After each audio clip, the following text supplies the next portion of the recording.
तो यहाँ P of x बराबर है 5x³ जमा 5x² माइनस 30x के। और हमसे कह रहे हैं कि इस पोलिनोमियल के ज़ीरोज़ या एक्स इंटरसेप्ट ग्राफ पे बनाएं।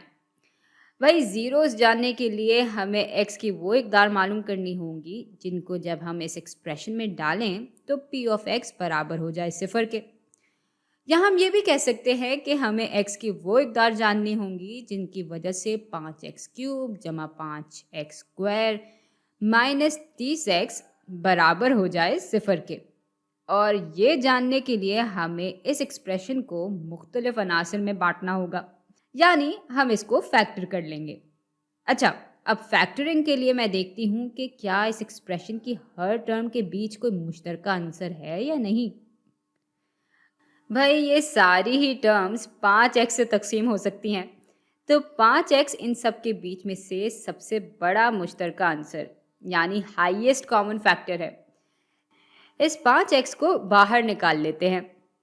अच्छा, इस टर्म में से 5x निकाल देंगे तो पीछे रह जाएगा x² जमा इस टर्म में से 5x निकाल देंगे तो पीछे रह जाएगा x माइनस इस टर्म में से 5x निकाल देंगे तो पीछे रह जाएगा 6।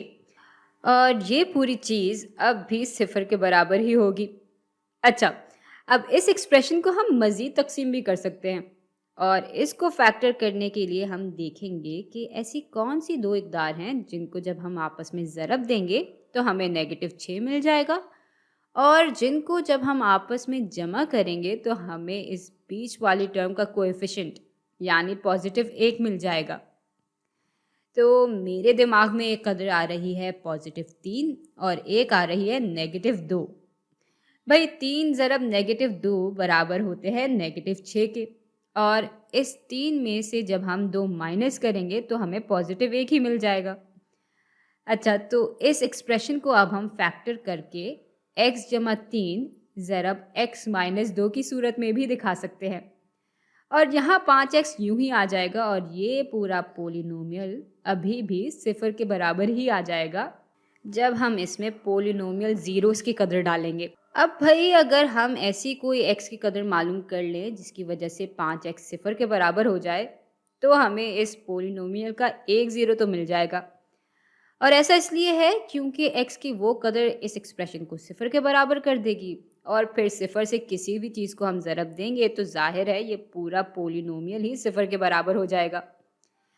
तो इसको हल करेंगे तो x की कदर बराबर आ जाएगी 0 के और ये हमारा एक x इंटरसेप्ट या पोलिनोमियल ज़ीरो है। अच्छा, यही काम हम करेंगे इस एक्सप्रेशन के साथ।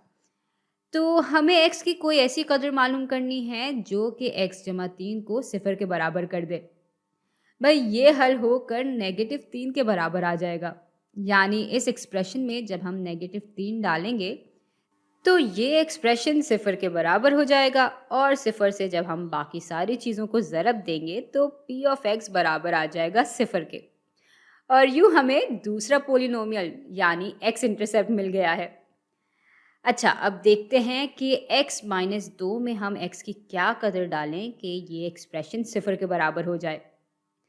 भाई इसको हल करेंगे तो x बराबर आ जाएगा 2 के। तो हमारे पास 3 पोलिनोमियल ज़ीरोज़ आ गए हैं और अब इनको हम ग्राफ पे बना लेते हैं। तो एक नुक्ता 0 पे आ जाएगा, दूसरा -3 पे और तीसरा आ जाएगा 2 पे और बस ये सवाल हल हो गया है।